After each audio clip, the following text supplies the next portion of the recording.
सर्वेभ्यः सर्वमंगलमांगल्यं सर्वकल्याणकारकं प्रधानं सर्वधर्माणां जैनं जयतु शासनं जैनं जयतु शासनं पंच परमेष्टि भगवान के आचार्य श्री गुरुवर कुंद कुंद महाराज की आचार्य श्री गुरुवर विद्यासागर महाराज की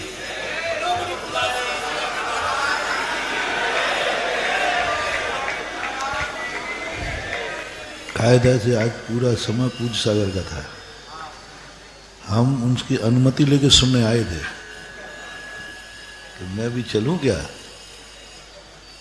तो उसकी और अभी जो अंचल जी ने शेर सुनाया बस शेर को रख लो, हाँ दरस को तरस जाओगे। हाँ, जीवन के कुछ पल ऐसे होते हैं जिन पलों को या तो इतनी ऊंचाई पर पहुंच जाओ कि वो फल छोटा और बौना लग जाए, और या उस पल को इतनी ऊंचाई पर रख दो कि जिंदगी में कभी उसको भूल ना पाओ। या तो तुम ऊंचे उठो, तुम्हारी हर क्रिया, हर घटना, हर प्रवचन, हर सोच, हर विचार दिन प्रतिदिन इतना ऊंचा उठ जाए, इतना ऊंचा उठ जाए कि अतीत की हर बात बौनी हो जाए, छोटी हो जाए, उसको याद करना भी तोहिनी हो जाए। और यदि स्वयं नहीं उठ सकते हो तो जो कोई तुम्हारे जीवन में घटित हुआ है उसको इतना ऊंचाई पर विराजमान करो कि वह सदा पूजा के योग्य बना रहे। आपको ये शिविर जो है, या तो इतने ऊंचे उठ जाना शिविर के बाद कि ये शिविर कोई मायना नहीं रखता है। शिविर कोई मायना नहीं रखता। इसमें तो क्या 10 दिन के लिए सब त्यागा, इसमें तो क्या घर के वस्त्र पैंट शर्ट छोड़ दिए, धोती दुपट्टा पहन लिया, ये कोई मायना नहीं रखता। यदि इससे ऊपर उठ जाओ, जैसे आपके एक शिवरार्थी ऊपर उठ गए जिनका नाम था रमेश चंद्र शिवरार्थी, और अब भी बन गए पूज्य सागर। तो अब शिविर का कोई मायना नहीं होता, क्योंकि शिविर जो था बहुत पीछे रह गया और मुनि व्रत आगे आ गया। बहुत सारे लोग महाराज बन गए, इलक छुलक बन गए। अब वो शिविर उनके लिए पीछे हो गया। उनको उस शिविर की बातों को स्मृत करने की जरूरत नहीं। तो या तो तुम लोग ये बात कर लेना, यहाँ से जाने के बाद 1 साल के अंदर अंदर शिविर से आगे बढ़ जाना है, त्याग में, तपस्या में, पद में, परिग्रह में, ध्यान में, साधना में। तो फिर तुम्हें शिविर की याद करने की जरूरत, तुम शिविर का फल पा गए हो। व्यक्ति फल पाने के बाद कारण को भूल जाता है। फल को प्राप्त करने के बाद कारण अकिंचित कर हो जाता है। लेकिन यदि इससे आगे न बढ़ पाओ और पीछे कदम उठ जाए, इससे पीछे तुम आ जाओ कि जो 10 दिन में तुमने अपने मन की विशुद्धि, वचन की विशुद्धि, काय की विशुद्धि की है, यदि इन सब में पीछे आ जाओ तो ये शिविर की स्मृतियां अपने हृदय के उच्च आसन पर सदा विराजमान रखना। ऐसे विराजमान रखना कि 355 दिन तुम इन स्मृतियों की पूजा करते रहो। या तो पूज्य बनो या पूजा करो। शिविर निकलने के बाद या तो पूज्य बन जाना, अन्यथा जो शिविर में संस्कार लिए हैं उनकी पूजा करते रहना, उनको स्मृति में लाना, उनको सोचना कि एक 10 दिन वो भी थे और आज ये 355 दिन भी हैं। और ऐसी स्थिति को लेकर के जब व्यक्ति, क्योंकि कोई भी क्रिया हमारे यहाँ कारण रूप में होती है, उत्तम 10 लाक्षण धर्मों का वर्णन हम अष्टमी चौदस के दिन उपवास करेंगे, हमें खाने की छूट दी गई है, हम अष्टमी चौदस नहीं खाएंगे, हम 10 लाक्षण में नहीं खाएंगे। जब जब एक सूत्र बनाए, मोटिवेशन करे, जब जब चाहे माता पिता हो चाहे गुरुजन हो, जो जो छूट दी गई है उस छूट में से कुछ ना कुछ बचत करो। आपको रात्रि में छूट दी गई सोने की, आप बचत करो। हम सुबह 1 घंटे पहले उठेंगे, छूट है सुबह तक सोने की, लेकिन हम 1 घंटे पहले उठेंगे। हमें छूट है कि आप दिन भर में कमाने जाओ, मैं 1 घंटे पहले कमाई बंद कर दूंगा। आपको छूट है कि भाई अब 1 घंटे सब शयन करेंगे, हम 15 मिनट पहले उठेंगे। छूट में से कम करो, जितना कम। जिन जिन लोगों ने अपनी जिंदगी में पर प्रत्यय को, तुम अपने भगवान से तोलो, हम भगवान से तोलते हैं, तुम मेरे से तोल लेना। वास्तविक स्वरूप किसका है? सिद्ध भगवान का। वास्तविक स्वरूप किसका है? सिद्ध भगवान का।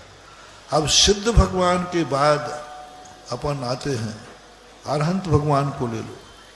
अब अरहंत तो सिद्ध भगवान का सही रूप है, यथाख्यात है, यथास्वरूप है। अब उनके अलावा हमारा स्वरूप वैसा होना चाहिए। पहला निर्णय करो, हमारा स्वरूप कैसा होना चाहिए? सिद्धों के समान।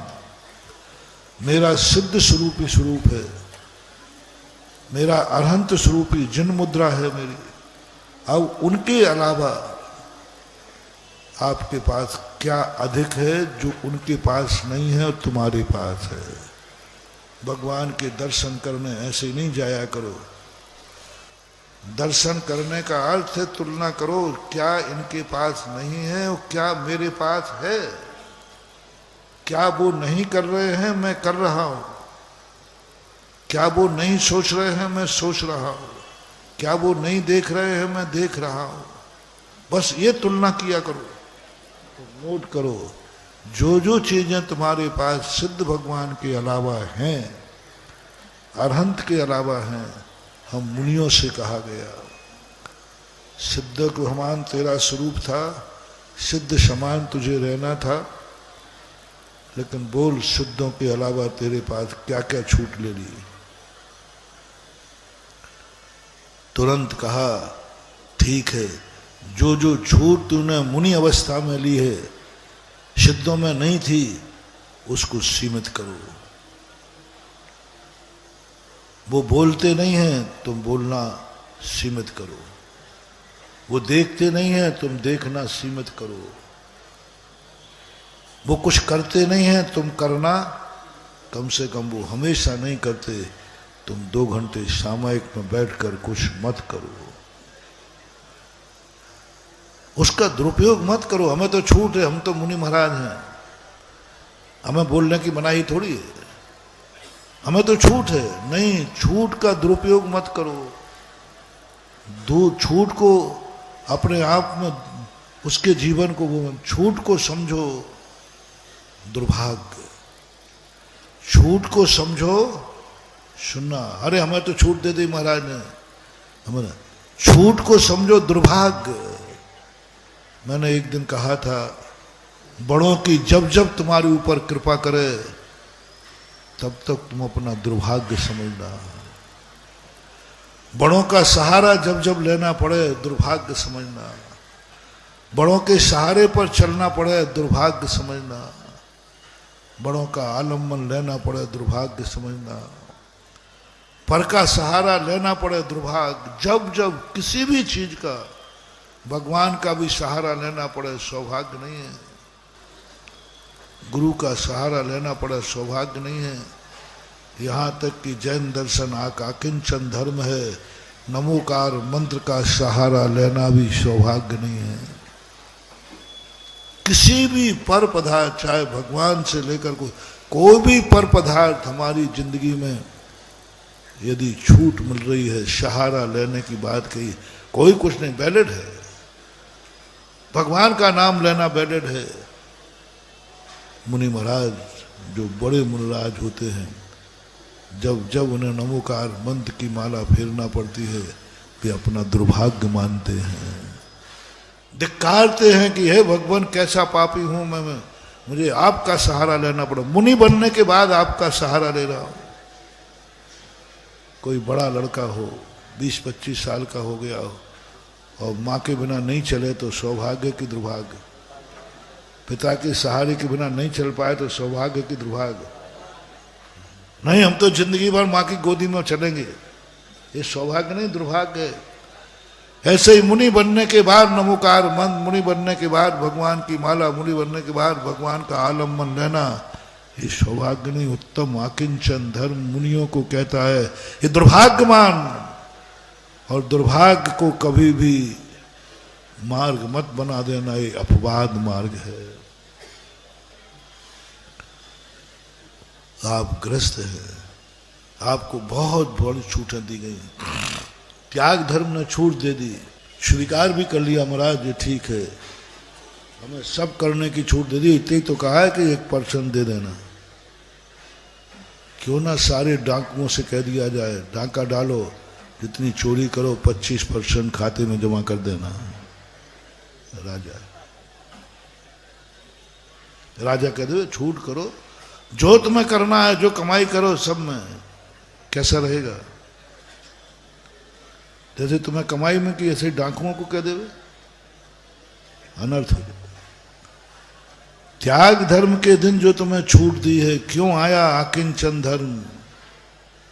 क्योंकि त्याग धर्म की छूट से घबरा गए आचार्य, ये लोगों ने तो क्लीन चिट ले ली, ये तो मस्त हो गए। कुछ नहीं, 1% देना है, फिर खूब कमाओ जम के, खूब खाओ, पहले महाराज को आहार करा दो, फिर जम के छको, फिर कौन रोक रहा है? महाराज कितनी देर खाएंगे? महाराज को खिला दिया बस, अब तो महाराज खा सकते हैं, कोई बात नहीं। भगवान की पूजा ही करने को कहा, पूजा कराओ, कम से कम पूजा करो, सब बाद में तो सब कर सकते हैं। भगवान को 1 लोटा ढालाओ, कोई बात नहीं, सारे 24 घंटे की गंदगी साफ हो जाएगी। डराओ कम की गंदगी, सुबह तो सब धुल ही जाना है। त्याग ने, दान के बाद आकिंचन का महत्व, एक एक धर्म एक एक के प्रति महत्वपूर्ण होते जाते हैं। जब चिंतन की कसौटी पर इनको कसता हूं तो एक धर्म दूसरे धर्म की छूट का सहायता करता है। ये छूट नहीं, ये दुर्भाग्य है। दान देना हमारा दुर्भाग्य है, तब करना हमारा सौभाग्य था। सब त्याग देना चाहिए, सब छोड़ देना चाहिए, लेकिन हमें छूट देना पड़ी। एक व्यक्ति वो है जिसके 99 नंबर आए, वो गिड़गिड़ाया, गुरुजी एक व्यक्ति के 23 नंबर आए, 23 नंबर पर आते ही गुरु ने कृपा की, इसके 10 नंबर दे दिए जाएं गुरु कृपांक के। गुरु की कृपा देखना, कितने नंबर की? 10 नंबर की कृपा। नाचो, 10 नंबर ने गुरु ने कृपा कर दी। 99 नंबर वाला कहता है, गुरुजी हमें 1 नंबर दे दो।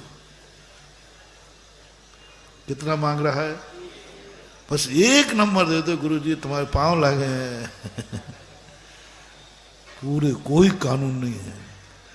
99 नंबर वाले को 1 नंबर नहीं दिया गया और 23 नंबर वाले को 10 नंबर दे दिए गए। ये अंधेर नगरी है कि नहीं?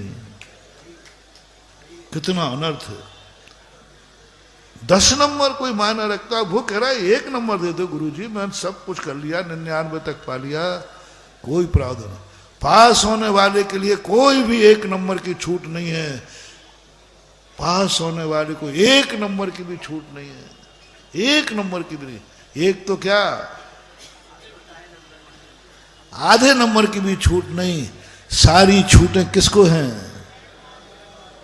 तो तुम्हें गुरु कृपा चाहिए ना,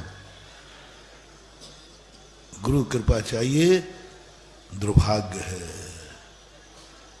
बोलो इन दोनों में से श्रेष्ठ कौन है? एक को 10 नंबर की गुरु कृपा मिल रही है, कृपांक कहते हैं, गुरु कृपांक ही कहते हैं, और एक को 1 नंबर भी नहीं मिला। कौन है जो गुरु की कृपा, गुरु का प्रशंसा का पात्र नहीं? कौन दुर्भागा है? जैसे गुरु ने 1 नंबर भी नहीं दिया, 1 नंबर भी नहीं, और एक को 10 नंबर दे दिए। बोलो दुर्भागा कौन है और भाग्यवान कौन है? उत्तम आकिंचन धर्म। कौन है कौन दुर्भाग्यशाली, कौन सौभाग्यशाली? जिस पे गुरु कृपा हो। महानुभाव, गुरु कृपा को सौभाग्य नहीं मानना, दुर्भाग्य मानना। और जिसको 1 नंबर भी गुरु ने नहीं दिया, उससे कह रहे हैं कि नहीं, तू मेरे 1 नंबर पर नहीं, तू 1 नंबर भी तू स्वयं कमाएगा, क्योंकि तू आकिंचन धर्म को स्वीकार कर। गुरु से 1 नंबर भी नहीं लेना, 1 नंबर भी नहीं लेना। अब तुम्हारे गुरु जी बता दो कौन से खुश होंगे? वो तो तुम्हारी बात कह रही। तुम गुरु एक व्यक्ति को 10 नंबर गुरु देता है और तुम्हें 1 नंबर भी नहीं देता है, ऐसे गुरु से तुम खुश होगे कि नाराज होगे? एक को 10 नंबर दे दिया, तुमने 1 माना नहीं दिया, तो तुम खुश होगे या नाराज होगे? मूर्ख तो नाराज होगा। देखो भैया सुनो, ये गुरु जी हैं, वो 10 नंबर दे दे, जैसे इनका कोई, अब क्या कह दो, पता नहीं क्या करो। और मैंने 1 नंबर मांगा तो कह दिया नहीं, तुझे कुछ नहीं मिलेगा। आजकल के गुरु महाराज सब पक्षपाती होते हैं, मुंह देखी करते हैं। यदि सच्चा शिष्य होगा आकिंचन वाला, तो वो कहेंगे सच्ची कृपा गुरु ने मेरे ऊपर की, मेरे लिए 1 नंबर नहीं दिया। इसका अर्थ गुरु जानते हैं कि ये इतना महान है कि इसे नंबर की जरूरत ही नहीं है। तुम समझ रहे हो गुरु ने पक्षपात किया? तुम समझो कि तुम्हारी योग्यता कितनी है, कितना बड़ा विश्वास है। एक बेटे को 1 कौड़ी भी नहीं दी, एक को सारी वसीयत दे दी। पिताजी से अंदर से पूछोगे, कहते इसको क्या करना है? ये तो माटी छूता है, सोना होता है। ये है दुर्भागा कर्म फूटा, जो नाकद जिंदगी भर कमा नहीं पाएगा। इसलिए मुझे इसको, जिसको पिता वसीयत देवे, समझ लेना तुम्हारे पिता की दृष्टि में वो दुर्भागा है, और जिसे 1 कौड़ी भी नहीं देवे, समझ लेना पिता की दृष्टि में तुम बहुत महान हो। जब मंथरा ने कहा कि रामचंद्र जी वनवास चले जाएंगे, क्या वो शांत बैठ जाएंगे? तो कैकेयी क्या कहती है, मंथरा, दुनिया में रामचंद्र जी को मेरे अलावा कोई नहीं जानता। तो ऐसा बेटा है कि मेरा भरत मेरी बात टाल सकता है, लेकिन राम नहीं। वो जितना हम उसके लिए कहेंगे वो उतना ही सौभाग्य मानेगा, और ये कहेगा कि माँ ने कम से कम मुझे इसके योग्य तो समझा।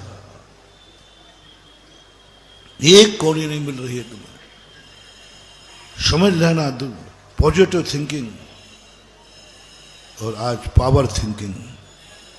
नाचो गाओ, पिताजी के पैर छुओ, सब में प्रशंसा करो। मालूम मैं पिताजी की दृष्टि में कितना हूं। अरे भाई तुझे तो कुछ भी नहीं दिया, उसको तो सारी संपत्ति दे दी। बोले यही तो पार है, वो दुर्भागी है, वो जिंदगी में फेल हो रहा है, वो 23 नंबर लाया है, इसलिए पिता ने 10 नंबर दे दिए, और मैं पास हुआ हूँ। पिताजी जानते हैं कि मैं सब कुछ कर सकता हूँ, इसको मेरी कोई जरूरत नहीं है, कोई जरूरत। अंदर की बात होती है। इसी प्रकार अब मैं गुरु से पूछता हूं, सच्चा गुरु किससे खुश होगा? सच्चे गुरु की बात कर रहा हूं। एक बेटे को 10 नंबर ग्रेस देना पड़ रहा है, कमा करके देना पड़ रहा है, मकान बना के देना पड़ रहा है, स्वयं कमा रहा है, उसको बेटे डाल रहा है। उस बेटे से सच्चा गुरु, खोटे की बात नहीं कर रहा हूं, खोटा गुरु तो मोह से कहेगा, मोह भाव आएगा, राग भाव आएगा, लेकिन सच्चा गुरु कहेगा यह है मेरा दुर्भागा। और जिसको 1 नंबर भी नहीं दे रहा है, सच्चा गुरु, जो गुरु से आशीर्वाद भी नहीं लेता, कोई सहायता नहीं करता, लेते ही नहीं सहायता, अपने दम पे जीता है, सच्चा गुरु कहेगा यह है मेरा सौभाग्य, मैंने ऐसा शिष्य पाया। बस ये मात्र 363 मतों में संसार में ये आकिंचन धर्म जैन दर्शन में है। सारी दुनिया के दर्शनों में जो भगवान का सहारा लेता भगवान खुश होते हैं। जैन दर्शन का मात्र एक सहारा है, जैन दर्शन महावीर स्वामी कहते हैं, जो मेरा सहारा लेकर मेरी भक्ति कर रहा है मैं उससे खुश नहीं हूं, ये मेरा दुर्भाग्य है।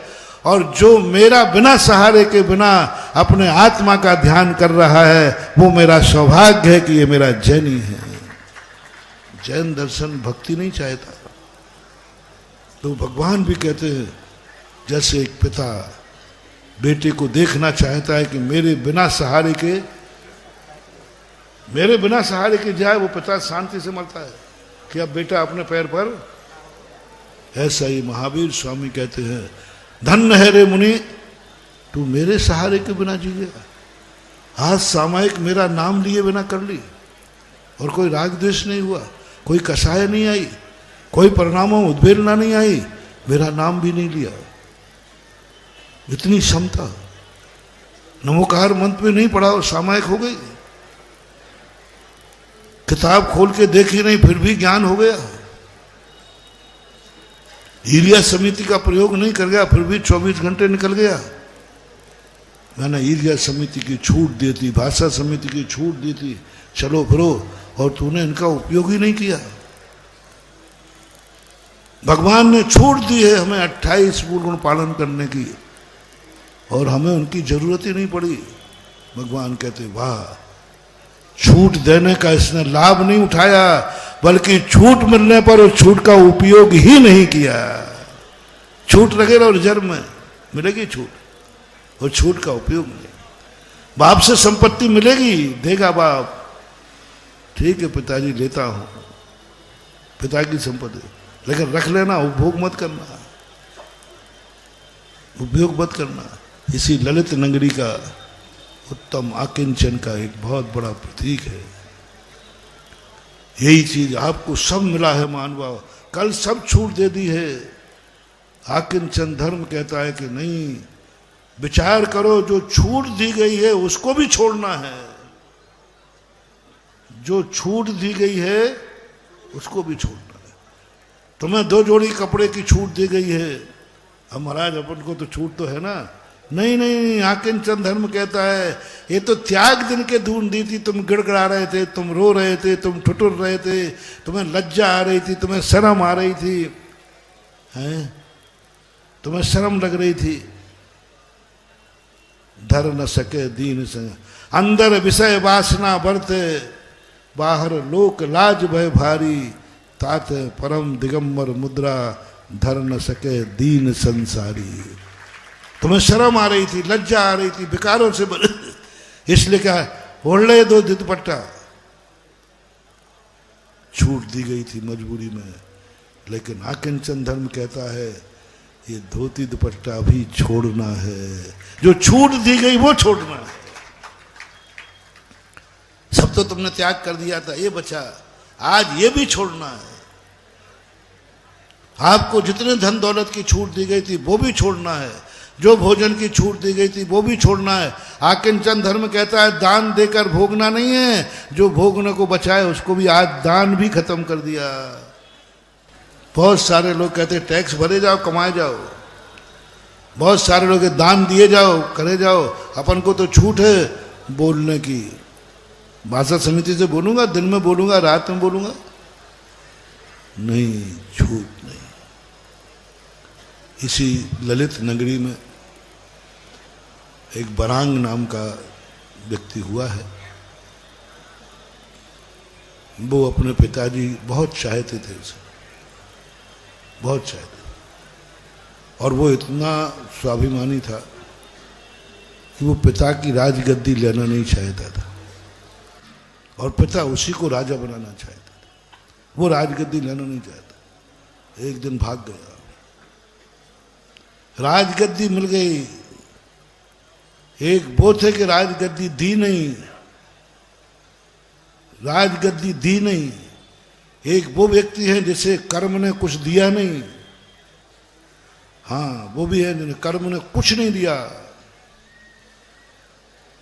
कुछ नहीं दिया गया, राजगद्दी भी नहीं दी गई।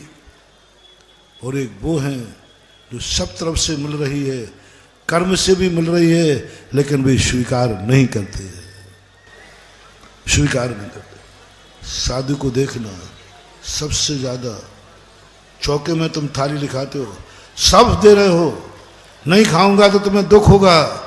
साधु दे रहा है, मिल रहा है, छूट का, खाने की छूट है, खा सकते हैं, भक्ष है, आगम की आज्ञा है, फिर भी साधु कहता है नहीं, छूट का पूरा लाभ नहीं लेना, उसमें भी कम करो।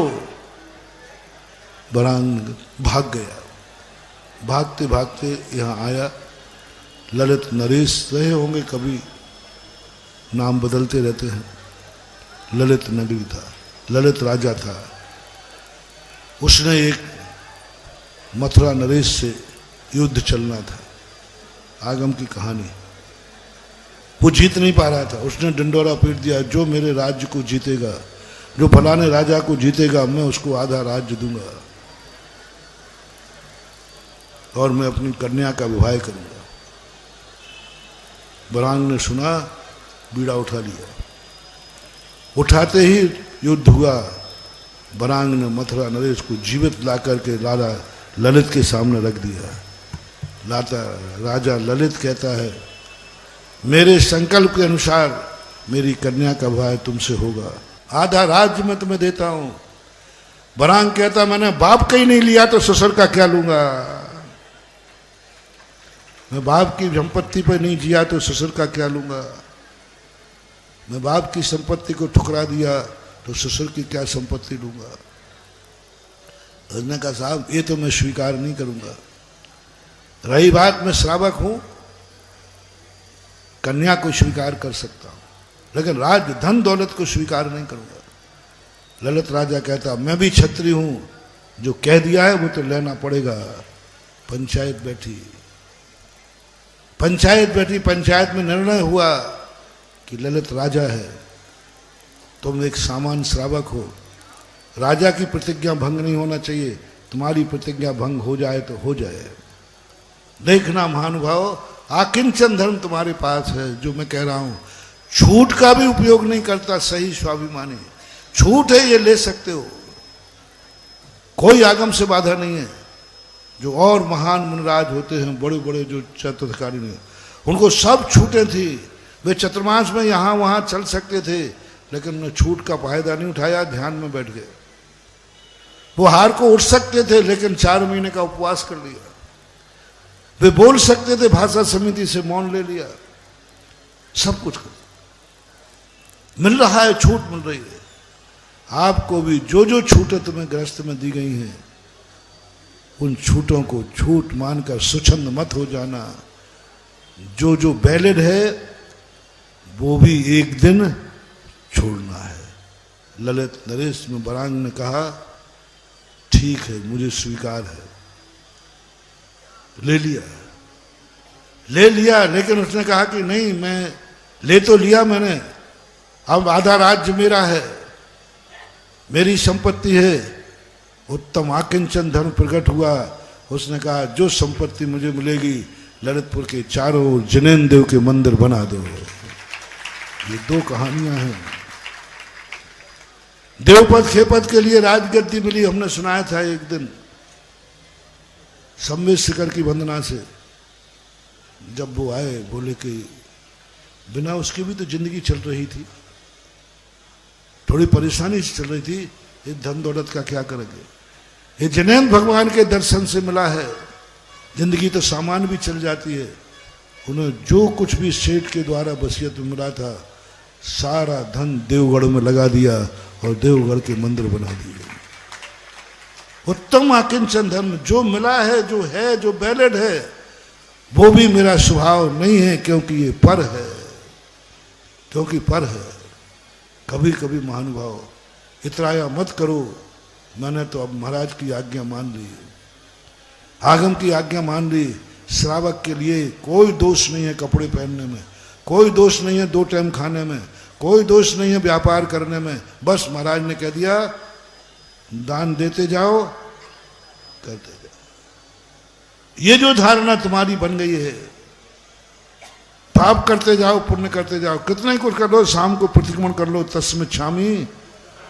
देखो ऐसा करने वाला एक था, एक मनचला बच्चा था, तो एक मटके के पास बैठ गया, कुमार के पास, और एक मटका फोड़ दे, तस्मच्छामि दुक्कड़म।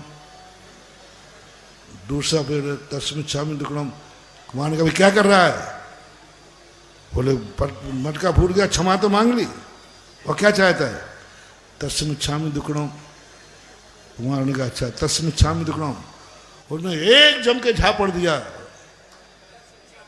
बोले तस्मच्छामि दुक्कड़म। फिर एक और जलाया, तस्मच्छामि दुक्कड़म। बोले ये क्या कर रहे हो? बोले वही कर रहे हैं जो तुम कर रहे थे, तुम मेरे गुरुजी, मैं तुम्हारा चेला, तस्मच्छामि दुक्कड़म। इसका बहुत लोग दुरुपयोग कर रहे हैं, बहुत दुरुपयोग कर रहे हैं।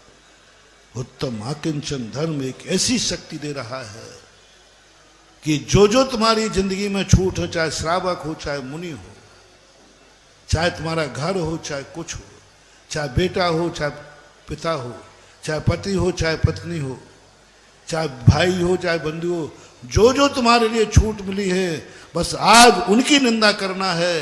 बुराइयों की निंदा नहीं, पापों की निंदा नहीं, वो तो अपन संयम के दिन कर चुके, छोड़ चुके। आज जो हमें छूट है, हमें प्रवचन की निंदा करना है। कैसा दुर्भागा हूं मैं बोल रहा हूं। बोलो भैया, कौन से आगम में मुझे बोलने की मना की गई? मैं प्रवचन दे सकता हूं कि नहीं? आगम में नहीं। आकिंचन धर्म कहता है बोलो, मैं ना जाने कौन से जन्म का पाप किया है जो प्रवचन दे रहा हूं। दुर्भाग्य मेरा।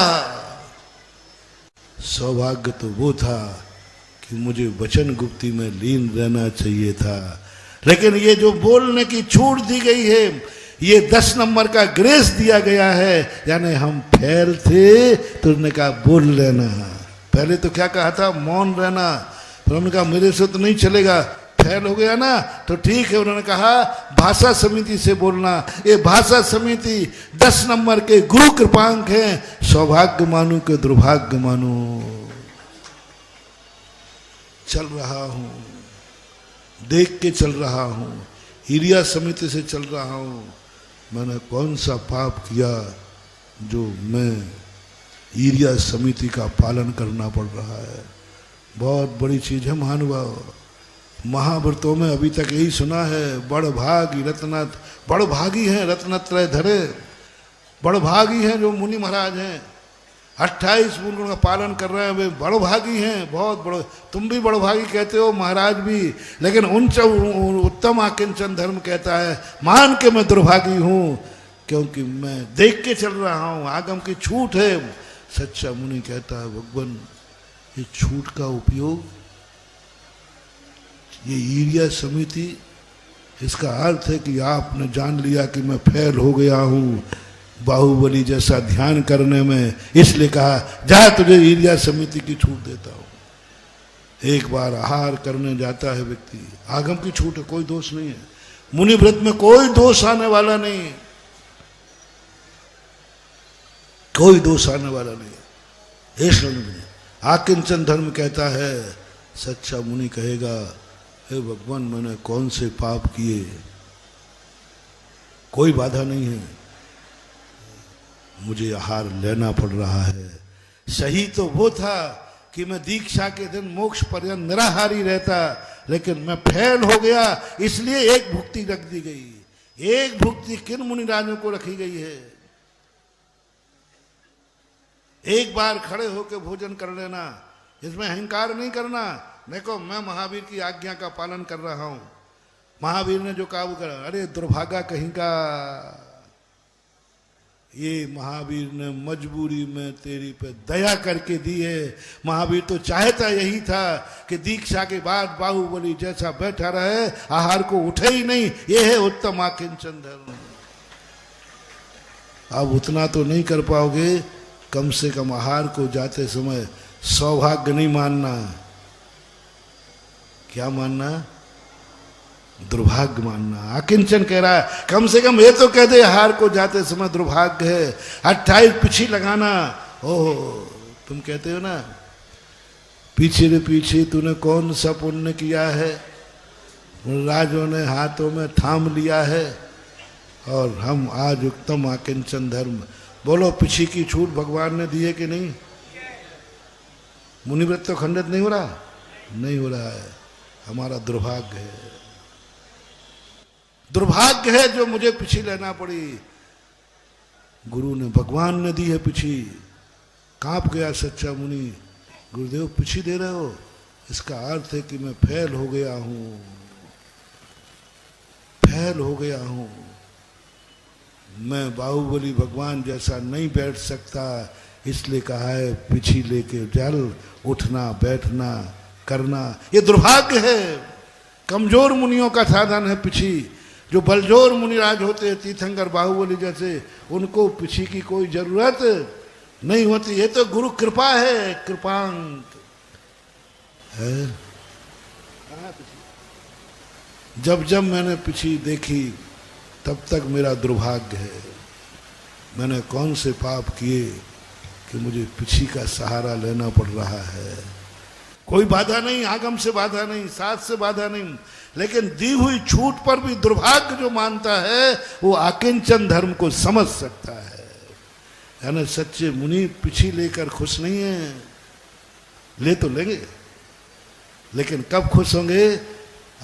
दीक्षा लेते ही पिछी की याद ही नहीं आई, पिछी लेना ही नहीं पड़े, और आराम से ध्यान में। पिछी कब लेना? उठना बैठना, चले फिरे, चलना फिरने का त्याग कर दिया। पिछी भी जहां छूट है, छूट को भी दुर्भाग्य मानो। मेरा मूल विषय आज समझना। कल त्याग धर्म का क्या था? जो छूट दी है उसमें से दान देकर भोगो, और आज क्या है? जो छूट दी गई है वो दुर्भाग्य मानो, दुर्भाग्य मानो। जो जो छूटे आप गृहस्थ लोग भी करना। आपको जो जो मकान बनाने की छूट है, कोई बाधा नहीं है। श्रावक मकान बना सकते हो, बस मकान बनाने के बाद सौभाग्य मत मानना है भगवान बहुत बड़ी कृपा हो गई, बस इतना सा करना। ये मेरा दुर्भाग्य है कि मैं मनुष्य होकर के भी मकान में रह रहा हूं। मेरा स्वभाव तो अनगारी था और मैं आगारी बन रहा हूं। आगारी बनना सौभाग्य है कि सौभाग्य? दुर्भाग्य। मैं शादी कर रहा हूं, करना कोई बाधा नहीं, गृहस्थ हो, लेकिन बस एक ना, मैं कैसा पापी दुर्भागा हूं कि मैं गृहस्थी में फंस रहा हूं। जो जो गृहस्थी में तुम करने लायक हो, बस उसको आज दुर्भाग्य मान लेना। जो कुछ भी तुम करते हो, गृहस्थ अवस्था को बाधा नहीं पहुंचा रहा हूं, बस जो जो तुम्हारी वैलिड है। अनवैलिड की तो चर्चा कर ही नहीं रहा हूं। जब मैंने पिछी अनवैलिड है कि वैलिड है? वैलिड है। कोई मुनिव्रत खंडित नहीं होता है, बल्कि मुनिव्रत पलता है। लेकिन फिर भी जब जब पिछी उठाना हमारे दुर्भाग्य का प्रतीक है, क्योंकि हम निर्वृत्ति में नहीं रह पाए। प्रवृत्ति और निर्वृत्ति में श्रेष्ठ कौन है? निर्वृत्ति और प्रवृत्ति श्रेष्ठ कौन है? पिछी उठाना क्या बता रहा है? प्रवृत्ति दुर्भाग्य है। यदि निर्वृत्ति में रहते, आकिंचन धर्म को कोई सादा मत समझो। पिछी उठाना दुर्भाग्य महसूस हो जाए, उसको बोलते हैं उत्तम आकिंचन धर्म। जहां सारी की सारी भगवान अकिंचित कर हो गया। पूज्यवर अमृतचंद सूरी ने। और कह दूं एक बात, जहाँ सम्यक दर्शन ज्ञान चारित्र भी अकिंचित कर हो जाते उसको बोलते आकिंचन। मेरा स्वभाव तो सिद्ध स्वरूप था, मैं कहाँ रत्नत्रय में लगा हूं, सम्यक दर्शन ज्ञान चारित्र को पाल रहा हूं, जीवन भर हो गया। एक अंतर्मुहूर्त में जाना चाहिए। ये बताएं महानुभाव, कोई व्यक्ति एक क्लास में पढ़ता है, दूसरी साल भी उसी में पढ़े तो सौभाग्य दुर्भाग्य, तीसरी ओर पढ़े तो, और जिंदगी भर पढ़े तो उत्तम। आकिंचन कह रहा है। कितने दिन हो गए मुनि बने? कितने हो गए भैया, मुझे पता नहीं। महाराज जी कितने हो गए? हमें भी कितने हो गए? ओहो 43 साल से एक क्लास में पढ़ रहा है पट्टा और कहता है आई एम मुनि।